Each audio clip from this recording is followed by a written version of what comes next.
become death, the destroyer of worlds. I suppose we all thought that, one way or another. Greetings, all you dirtbags and problematic page-turners. You ever wonder what the movie Independence Day would be like if the roles were switched between the aliens and humans?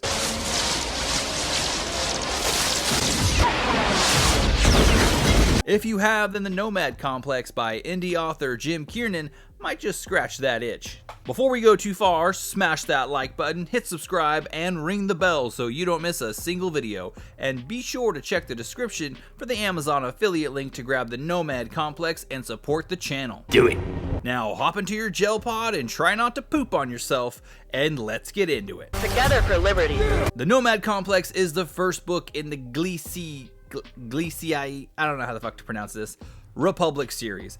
It's a military sci-fi novel set in a distant future where humanity has adopted a nomadic existence, traveling between star systems to harvest resources and sustain their civilization. The story centers on Zef Yarenko, a trooper in the Terrestrial Shock Troop Corps, who is thrust into his first real war when the Republic encounters a space-age civilization. As Zef navigates intense combat and the challenges of working with a new, untested team member, he begins to question the motives of the government he serves and the true nature of the conflict. So, what did I think of the book? Very strong start, cool concepts, and good action. But I did find some contrivances towards the middle that moved the plot forward a little fast for me. And while the action was good, some of it felt unthreatening, I guess is how I would say it. For now, let's start with the premise and what I enjoyed in the Nomad Complex. As I said, humanity left the Milky Way behind a super long time ago, and now sustains itself by harvesting resources as it goes. And when I say harvest resources, I mean strip mining whole ass planets, sometimes just blowing them up and sucking up the bits of what's left. Assuming the natives prove too difficult to eradicate with a normal ground invasion, that is. When humanity's not manifest destiny in the cosmos, it floats about looking for the next target while living in rigid caste systems divided by massive hab-ring structures like Halo. If it comes across a system or planet with a civilization that needs killing in order for it to harvest their shit, well, that's where the shock troopers come in. Say hello to democracy! Those with a debt to society find themselves voluntold into the Terrestrial Shock Troop Corps. Basically, they pilot warbots called Attilas. Think Avatar, but instead of controlling a tall smurf, you're piloting super soldier robots. These folks are pretty much mostly criminals as far as I can tell. Regardless, these pilots don't have a choice about being a trooper. It's basically like being in labor camps. They're more forced laborers than a military force. Their job just happens to be xenocide. Kill the mutants! The logistics and story science Jim used for how the Attilas operate is especially cool. How it works is the human Attila pilot is in a shuttle flying overhead, put inside some sort of gel pod thing that links them to their Attilas, which is on the ground murdering the natives. Oh yeah, you poop and pee in your pod too, so if you do really long back-to-back shifts, I got the poo on me. While doing something like running in their warbot may not tire them, the link is set up to let them feel pain, and a huge part of their training is to teach them how to cope with it, and remember that it's not real. There's also a huge risk of developing a type of PTSD that's related to being hooked up to an Attila and then experiencing death, only to be unhooked and realize you're still alive. It can make survivors suicidal and suffer from psychotic breaks. We do get to see this with one of the characters, and it was well done for the most part. As the reader, I felt the struggle going on inside this man's head, which was made all the more impactful by how his fellow troopers around him were affected by his condition and their concern for him, most of all the main character Zef. The way this secondary character describes how he was killed pulled apart as the enemy tried to figure out a way to kill him, and him being able to feel every moment of it was such a morbid, vivid, and authentic bit of world building. The book starts off great. It's well paced with action-packed violence and coordinated team tactics. When Zef enters the story, we quickly get dropped into his first battle against a space-age civilization who humanity has slated for annihilation. It Being his first battle, Zeph struggles to get the Attila's operating system, which broadcasts his thoughts to his team, under control.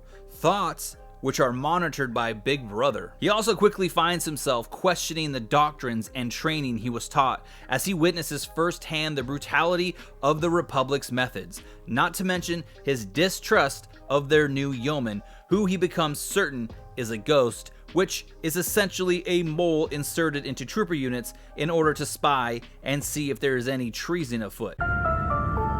There is only one choice that truly matters: democracy or treason. Zeph's attempt to try and hide his thoughts while worrying a spy is fighting right beside him adds a nice level of tension and stress to the narrative. The opening part of the book is fantastic, but as the fighting against the Angels ends, Angels are the Republic's word for aliens, by the way, some things stuck out to me that I wasn't a huge fan of. And once again, I'll do my best to avoid spoilers. I felt that the trooper who suffered a psychotic break when his Attila was destroyed during combat either got over it too fast, at least to the point where he was no longer a threat to himself or others, or that his full-on breakdown and course correction happened too early. I just felt like we weren't finished with his struggle yet. Like I was looking at a really cool painting, but I didn't get to see the whole thing.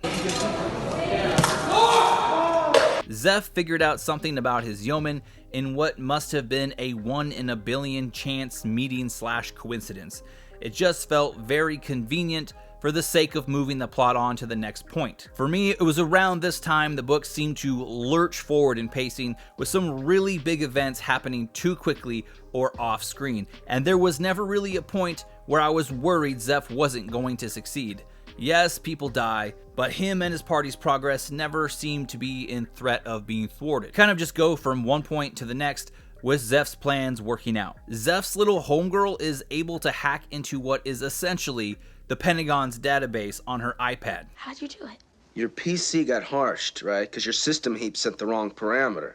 So I toasted the data directory, tweaked the PRAM, and reglazed your subroutine, which allows just a ton of plot to happen. I felt like maybe getting her access to a terminal or more secure type of computer in order to access that level of information would have felt more believable and added tension. The troopers are supposed to be criminals, I think, but they don't really seem that hard. Like they get along way too well, even the ones that don't. We see a military officer interrogate Zeph and requires Zeph to be cuffed in order to ensure his safety, but then an old civilian couple invites Zeph's group over for dinner not much later, which seems like it would equate to my mom picking up a chain gang on the side of the road, thanking them for their service, and then taking them home to feed them a meal. Don't get me wrong, the plot is great and the action is pretty awesome despite the civs not really being much of a threat to Zeph's progress. There's just a lot that happens in a single book, and as the reader, it felt like I missed out on some time with these characters. Aside from that and some contrivance, I didn't have an issue getting to the end of the book. I enjoyed the book. I know it sounds like I tore it apart and I didn't like it, but here's the deal. It's a fun story with some big stakes and cool concepts, even if some of the details felt a little forced to get to the finish line. Sure, it's not perfect, it's a debut novel, but I can say with certainty that I do like Jim Kiernan's style and will read his next novel, because chances are he's only going to get better. All in all, if you like MILF sci-fi, I'd say give it a try. Grab it via the link in the description and let me know in the comments what you thought of the review or the book if you've read it. Please remember to like and subscribe. Thanks for watching, and until next time, stay problematic.